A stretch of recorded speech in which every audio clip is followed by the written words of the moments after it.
First matter on our agenda is hearing from the WSBA staff on specific WSBA programmatic activities.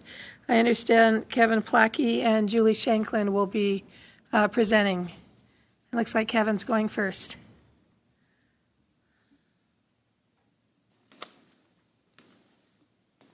Welcome and thank you.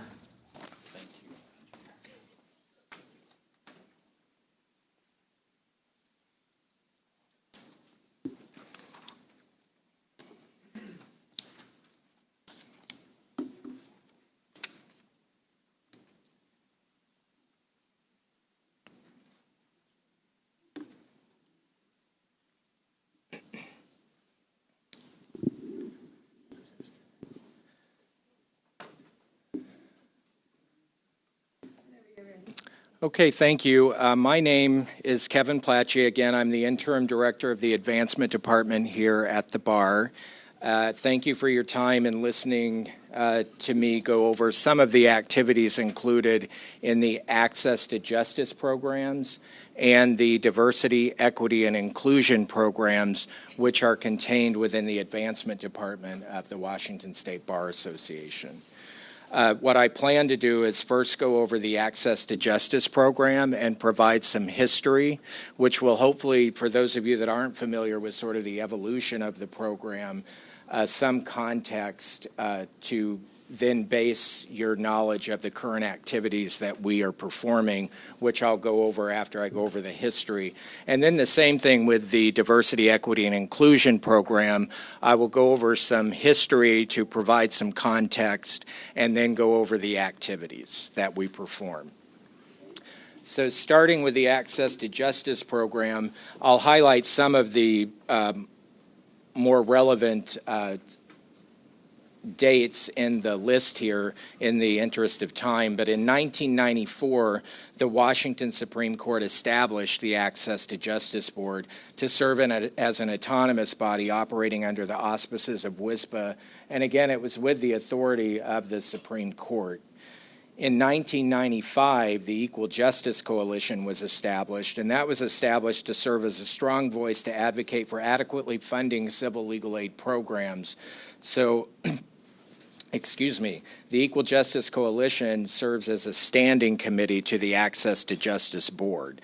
And really the focus of the Equal Justice Coalition is around securing adequate funding for civil legal aid in Washington.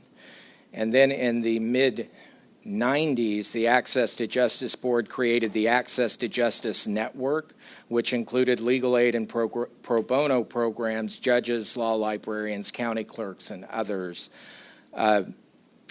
I put this in here.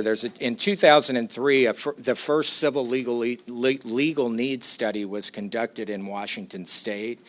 That study showed, one of the key statistics in that study showed that low-income households experienced 3.3 legal problems per household. I'm going to jump forward a little bit. In 2015, the Washington Supreme Court commissioned another civil legal needs study. And in that study, it was found that that number of 3.3 jumped to 9.3.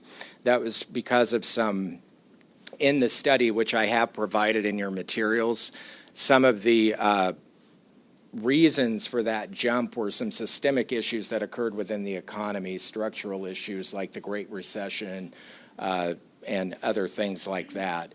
But the details are contained in your materials there. That was, I felt like that was pretty relevant to throw in there because of the dramatic increase in that number. And then in 2004, with the goal of addressing the Access to Justice Network's need for a common mission and strategic messaging, the ATJ Board's Communications Committee developed a communications plan, which included the formation of the Alliance for Equal Justice, which I'm sure all of us around the table are aware of what the Alliance for Equal Justice is. If you're not, it is an alliance of more than 35 organizations throughout Washington State that coordinate together to provide civil legal aid services for the public in Washington. And that's very relevant and a really fine point of the work that the Access to Justice Program and Board does, because they coordinate with the Alliance for Equal Justice to implement the state plan, which I'm going to talk about in a little bit. In 2016, the Washington State Supreme Court reauthorized the ATJ Board indefinitely. And so that's some context and history about the Access to Justice Program and Board. Now I'll jump into some of the main activities that the Access to Justice Program participates in.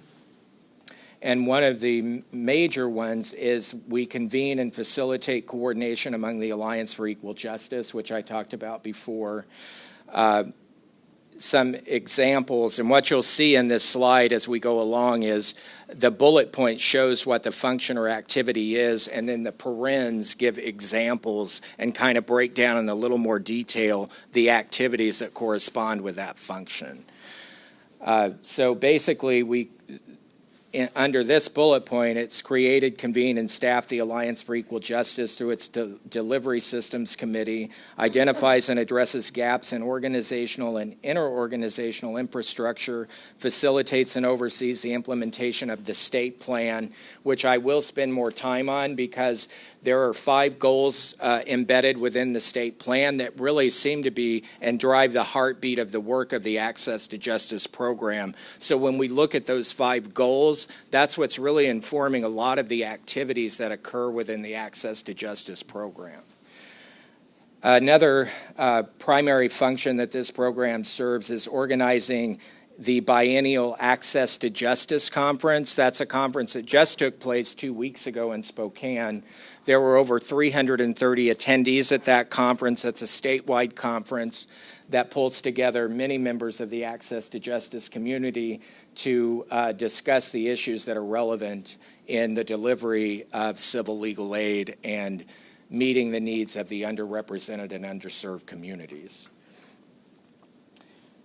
And then another thing that I'll skip down to just in the interest of time is promoting adequate levels of public, private, and volunteer support for civil legal services. And again, that's tying back to work with the Equal Justice Coalition, which is really focusing on working with policymakers to ensure that there are adequate levels of funding for the legal aid organizations within Washington. That Equal Justice Coalition is a standing committee of the Access to Justice Board, and it's a vital part of the work because it does focus on the funding aspect. I will flip to this slide, and I'm not going to go through every one of these bullet points, but we have put bullet points in with some more of the functions that are served within the Access to Justice work. And again, the examples given in the parens break down the activities that we do as examples of activities that we do or have done to give you more context. But back to the state plan, I would like to just spend a little bit of time. I handed this out, and this is also in your materials. The state plan's about a 22 or 24-page document if you count the blank pages. But page 4 of the state plan actually shows the 5 goals in a context within a circle. And if you're imagining a circle, the first goal is at the center of the circle. It's sort of the spoke in the wheel, and that's race equity. The other goals really spur from that and are the outer rim of the circle or the wheel. Goal 2, 3, and 4 really focus on the access portion of justice for the underserved community. Goal 2 is legal education and awareness. That's making sure that the folks who need help are actually aware of the help and know where to go to get it. Goal 3 is access for underserved and underrepresented communities. And that's really about, do they have access to the help? Are we available to give the help? The second goal is really, do they know about it? Do they know how to avail themselves of it? And then goal 3 is, do they have access for it? And then goal 4 is really looking at holistic client-centered services. So not just solving their immediate legal need or giving them help with that, but there's a whole holistic center of problems that are raining down on some of these folks that add to their legal problems, and looking for holistic solutions to help them solve not only today's problem but tomorrow's problem is sort of what this goal is centered on. And then goal 5 is systemic advocacy, and that's really breaking down the barriers that cause the justice gap to begin with. So in coordinating all 5 of these goals, the Access to Justice program really these are the goals that many of the activities that we talk about with the Access to Justice program are centered around and are done in furtherance of. So that completes the Access to Justice program. I will jump now into the Diversity, Equity, and Inclusion program. And as with the Access to Justice program, I'll go into a little bit of history with it. In 2006, and I'll hit some of the highlights, it's all there for your reading. In 2006, the Board of Governors established the Diversity Committee. In 2007, the Washington State Bar adopted diversity, equality, and cultural understanding throughout the legal community as one of its 5 guiding principles. And then in 2011, the Washington State Bar Association conducted a statewide membership study of the demographic composition and retention rates of Washington attorneys. And this is really one of the first of its kind of this type of study that was done. It was shared nationally within the legal profession. The plan is to conduct this study every 10 years, with the next one due no later than 2022. So we're gearing up to conduct that study again. In 2013, the BOG adopted the Diversity and Inclusion Plan, which I've included in your materials.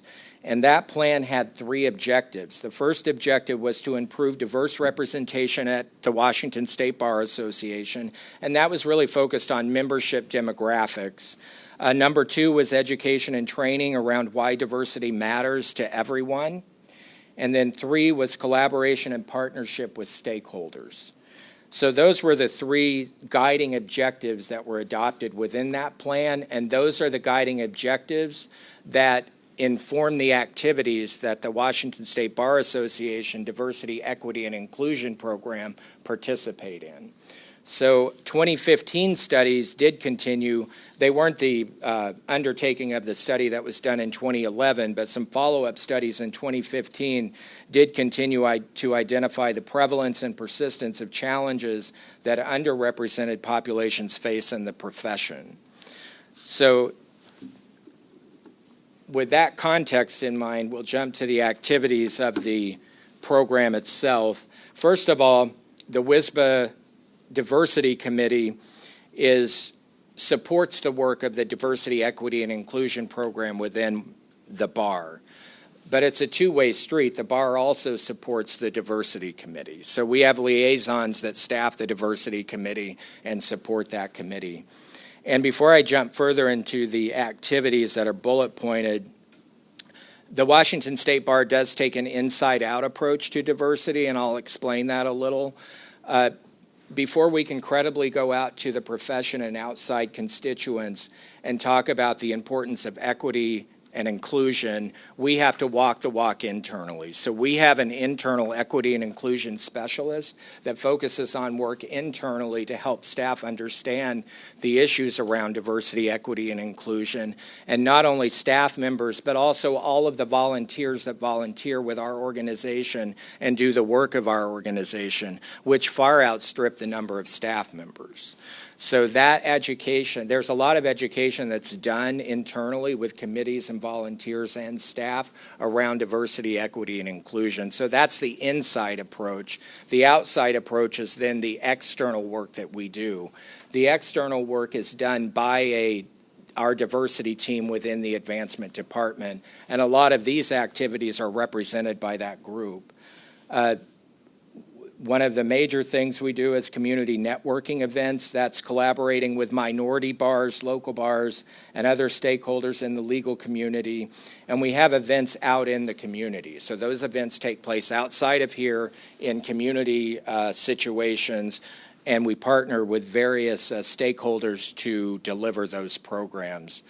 We have attendance ranging from about 20 to 80 members at each of those networking events, depending on the location.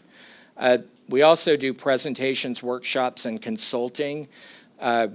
Our diversity program manager, KJ Williams, who is, in my view, an expert in this field, does a lot of education with external stakeholders in the legal profession, that being, for instance, the Attorney General's office, the prosecuting attorney's office, law offices within the community, and she goes out and teaches diversity, equity, and inclusion principles. A lot of it's based around implicit bias and how that impacts folks' perceptions, microaggressions, how that impacts people at work. And she works with leaders within the organizations to help develop skills to identify those things when they occur and to implement processes within those organizations to minimize them where possible.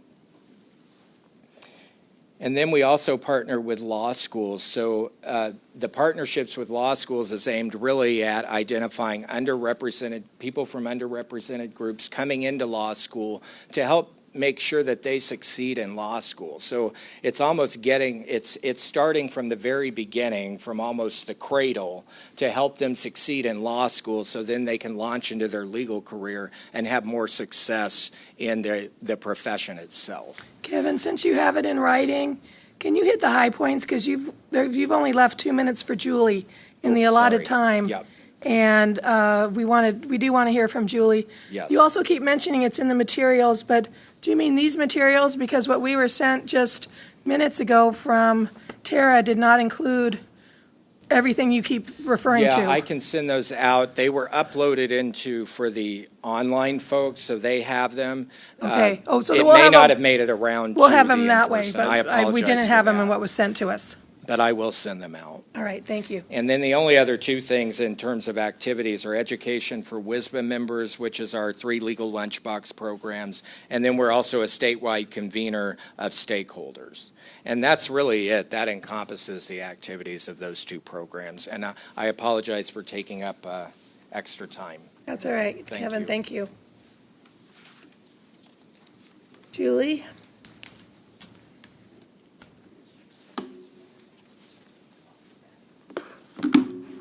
Okay. In 2 minutes, here are the activities of the WSBA that might implicate the First Amendment. Yeah, Go, right? You can have more than 2 minutes, but we just want to be sure, since these were just added, you and Ms. Chang, who we'll be hearing from a little bit later, we want to be sure we have time for our discussions and our recommendations. Yeah, I'm just going to give you a very high-level list, so hopefully this won't take very long. I started looking at this in sort of 3 buckets: written or recorded content, spoken content, and then other things that might be found to be speech. So first, written content, the Northwest Lawyer and other publications, that's not too surprising. But I do want to say that it's not the fact that there is a publication, obviously, that is impacted by the First Amendment. Some of the content in that magazine is a regulatory notice or it's just information, which probably would not be impacted. There are other things in there that might be impacted. That publication receives content from many WSBA entities, WSBA members, outside authors. So that's part of what I want to make sure that you are thinking about the same way I am, which is these activities are not engaged in by just one group of people here. Many of them cut across the whole organization, which is why I tried to organize it this way. The same thing is true for blogs and other written articles. Websites, of course. Many WSBA entities have content on the main WSBA website. I believe some entities, including some sections, also have separate websites. And I will note that in the Texas complaint, they actually the Texas complaint that was challenging their mandatory bar, they actually listed content related to advertising volunteer positions for organizations that might support issues that could be political as something that might implicate First Amendment. Listservs are another thing. Those here are used by sections, the access to justice community, the diversity community, onto the legislative advocacy functions. And of course, there are many WSBA entities that might take a position on legislation, including the Board of Governors, sections, court-created boards, including the Access to Justice Board, Council on Public Defense. You might want to think about, so there is a legislative tracking function where, our legislative folks just simply track the legislation and sort of provide information around to people who might be interested that might or might not have any First Amendment implications. There are written updates and articles that are sent out by WSBA employees and other folks. The WSBA does that. The governors occasionally do that. There are lots of entities that also do that. CLE products.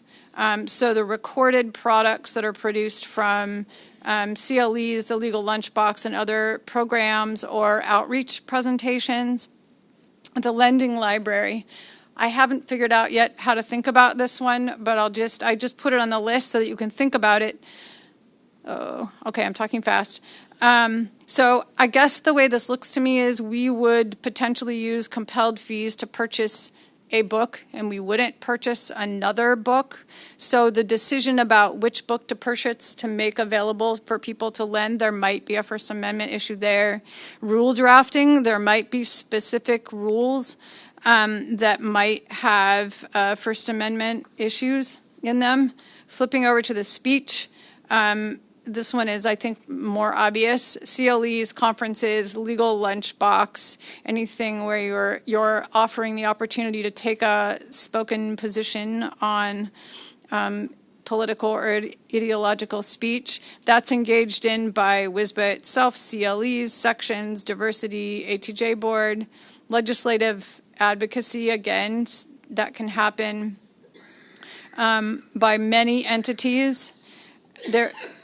There are outreach presentations that occur, and the topics or content of those programs might implicate the First Amendment. Diversity and access to justice, I know, engage in those activities. There could be more. And then the last bucket is something that I think is not well defined, but I think we all know sometimes support of things or activities can be found to be speech. And so, for example, if WSBA were to choose to assist a particular community group and that community group engaged in political speech, I suppose our support of that could be found to be speech that might implicate the First Amendment. Okay, I almost made it in 2 minutes. That was amazing. Did you leave anything out that you would have wanted to put in? Or did you just say it quickly? Well, I said it quickly. Right. Did you leave out anything you would have wanted to put in, or did you just say it quickly? No, I just said it quickly. All right, so you don't feel like you were shortchanged as far as wanting to explain anything to the group?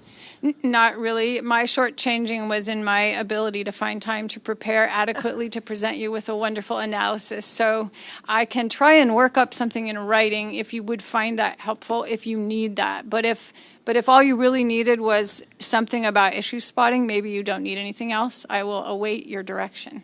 All right, Eileen. I just had a question since you were really going fast there, especially at the beginning. So these items that you've identified, you you actually looked at them to see if they had First Amendment implications, or these are areas you've identified that should be reviewed to see if they have First Amendment implications? I wasn't quite sure. No, I think these are areas, the authorized activity of these areas could have First Amendment implications.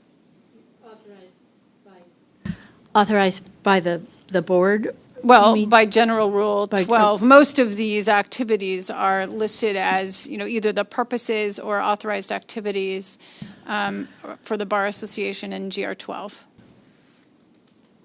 And so they are things that we do because they are our purposes or activities. And these you would identify as having potential speech implications. Right. And my point was sort of having a magazine itself. The idea of having a magazine doesn't necessarily impact the First Amendment. It's the content. Yes. And so many of these activities are the same way, where the activity itself, the whole activity doesn't have a First Amendment implication, but specific content or specific pieces of it will impact. Does Yes, that make sense? yes. Others? For Julie? Anything for, I'm sorry, please, Fred. What's she saying? Okay, well, we'll get to that in a second, but let's go to Fred. I know there's advertisement in the magazine, Northwest Lawyer. How much of the magazine cost is covered by advertising, and how much of it is covered, I guess, by other sources, which would be our dues? So I am not the person that knows the answer to that question. Is there someone else who does? I can get that information for you, but I don't know. Sarah, I'm told do you that know? we may actually have it. Sarah, do you know? She's the communications director.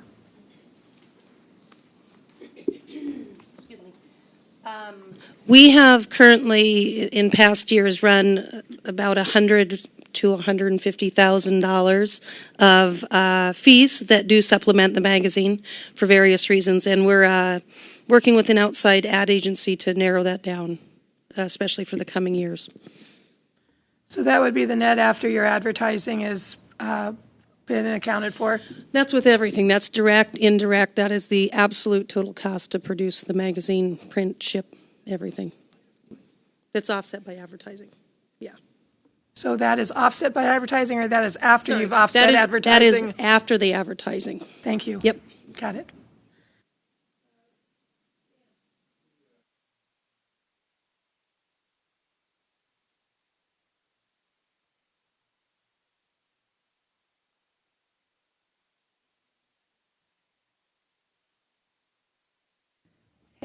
That's the amount right there, actual amount. So it says Northwest Lawyer, it's $197,000, $103,000 in deficit spending subsidized by member license fees for fiscal year 2019. Sarah? I'll say that's the projection for 2019, even though we're cutting down on those costs, though. That's why I'd say between the 100 and 150 for past years, and then again, we're working to bring those costs through advertising into range for this year. Okay, thank you. There's someone on the line. Was that Kyle or Jane? Kyle? Kyle on the line. Yes. Quick question for Julie. Those items that might implicate First Amendment rights, are those all factored into the Keller deduction?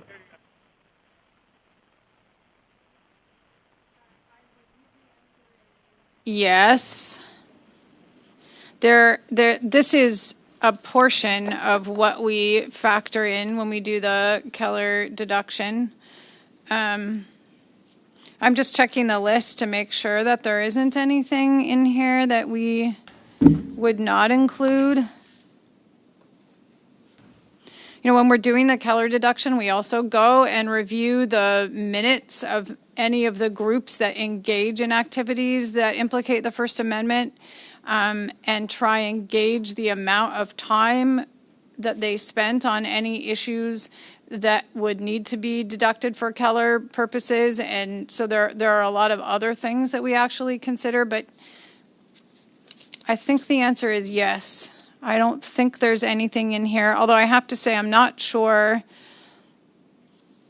exactly how we would capture any content on our website, because I'm not, as I sit here, aware that there is actually First Amendment challenged content on our website. That's the only thing I see on the list that I'm not sure how we would capture that time. Or it might be difficult also to factor into cost. If it's on a website, there might be some way to do it, but we can do a follow-up on that perhaps if that's important. Anything else, Kyle or Jane?